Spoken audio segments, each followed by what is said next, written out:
नमस्कार मित्रांनो, स्वागत आहे तुमचं आमच्या या ब्लॉगमध्ये.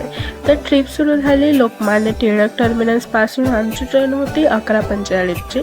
आम्ही स्टेशनवर आलो जणू ती 5:45ला जाईल, कारण इंडियन ट्रिप रूल नंबर 1, जेवढं लगेच तेवढी इनसिक्युरिटी. पण धन्यवाद युनिव्हर्सिटी मिळाली, नाहीतर आम्ही मुंबई ते रत्नागिरी योगा पोझिशनमध्ये जाऊन आलो असतो. ट्रेन सुरू झाली आणि आम्ही लगेच विंडो सीटवर जाऊन बसलो.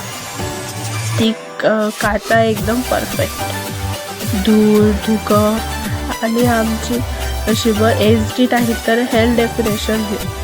रत्नागिरीला पोहोचलो आणि आमचे ब्रेन म्हणाले हॉटेल शोधा, नाहीतर रस्त्यावर झोपावं लागणार.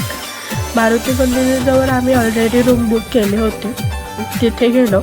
रूम बघून असं वाटलं okay, not a Taj hotel but चालेल. नेक्स्ट मॉर्निंग आम्हाला 7ला उठायचं होतं आणि आमचा रिस्पॉन्स स्नूज, पूर्ण स्नूज. मग देव बाप्पा, काय ट्रिप आहे ही. बस मिळणं म्हणजे एक्झाम रिझल्ट वाट बघणं. पण शेवटी 9:30ची बस मिळाली आणि विंडो सीट पण मिळाली. या क्षणी आम्ही ऑफिशियली म्हणू शकतो आम्ही जिंकलो. जर्नीमधल्या चालणाऱ्या हवा, समुद्र आणि माउंटन व्ह्यूमध्ये आम्ही सिनेमॅटिक फील घेत होतो. पण बस ड्रायव्हर फॉर्म्युला 1मध्ये जातं असंच चालवत होता. गणपतीपुळेला पोहोचलो. गुगल मॅप चालू केलं.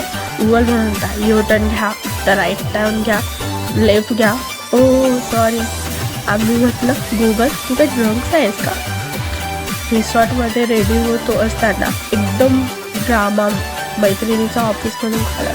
ट्रिप मूड कॅन्सल झाला, ऑफिस मूड ऑफ. आणि असं वाटत होतं वर्क फ्रॉम कोकण चालू आहे की काय. आम्ही बाकीचे बसमध्ये बसलेल्या लोकांसारखे